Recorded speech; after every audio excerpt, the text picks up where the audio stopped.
স্বামীর মৃত্যুতে মুন্সিগঞ্জ কারাগার থেকে ১২ ঘণ্টার জন্য প্যারোলে মুক্তি পেয়েছেন কার্যক্রম নিষিদ্ধ আওয়ামী লীগের সাবেক মন্ত্রী দীপু মনি। রাজধানীর কলাবাগানের বাসার পর তৌফিক নেওয়াজের মরদেহ নেওয়া হবে গুলশানের আজাদ মসজিদে। সেখানে জানাজা শেষে বনানী কবরস্থানে দাফনের কথা রয়েছে। আরও জানাতে যোগ দিচ্ছেন সহকর্মী ফরহাদ বিন নূর, যাব তার কাছে। ফরহাদ, জানাবেন যে দীপু মনির যে ১২ ঘণ্টার প্যারোলের মুক্তি, সেই মুক্তির মেয়াদ আসলে ঠিক আর কতক্ষণ আছে এবং সবশেষ তথ্যগুলো আমাদের জানাবেন। ধন্যবাদ আপনাকে।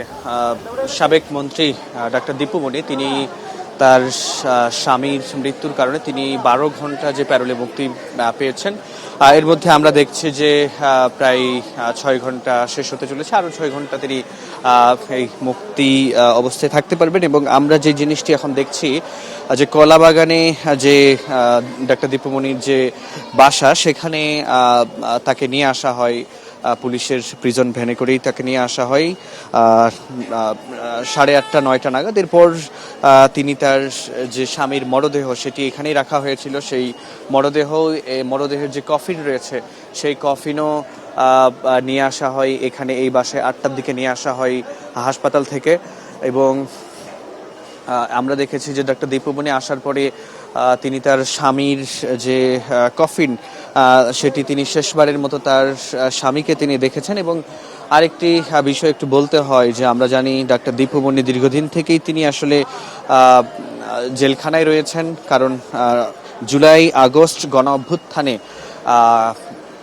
গণহত্যার নানা রকম বিভিন্ন মামলায় তিনি ভিতরে রয়েছেন। এবং আমরা ডাক্তার দীপু মনি বিশেষ করে আমরা দেখেছি যে তিনি যখন শিক্ষামন্ত্রী ছিলেন, শিক্ষামন্ত্রী থাকাকালে তার সেই বিতর্কিত কারিকুলাম প্রণয়নের কারণে তিনি আলোচিত সমালোচিত, সব মিলিয়ে তিনি আসলে এরপরে 5 আগস্টের পরে জুলাই গণ অভ্যুত্থানে তিনি বিভিন্ন গণহত্যার মামলায় আসলে ভিতরে রয়েছেন। এবং আজকে যেহেতু তার স্বামী, আমরা দেখেছি গত রাতে তিনি মারা যান, এবং গত রাতে মারা যাওয়ার পরে আবেদন করা হয় ডাক্তার দীপু মনির প্যারোলে মুক্তির জন্য। তার মেয়ে আবেদনটি করে এবং এরপরই তাকে কিন্তু জেলখানা থেকে এখানে নিয়ে আসা হয়েছে। তো এই ছিল আমার কাছে সবশেষ তথ্য। আপনাকে অসংখ্য ধন্যবাদ আমাদের সঙ্গে যুক্ত হওয়ার জন্য।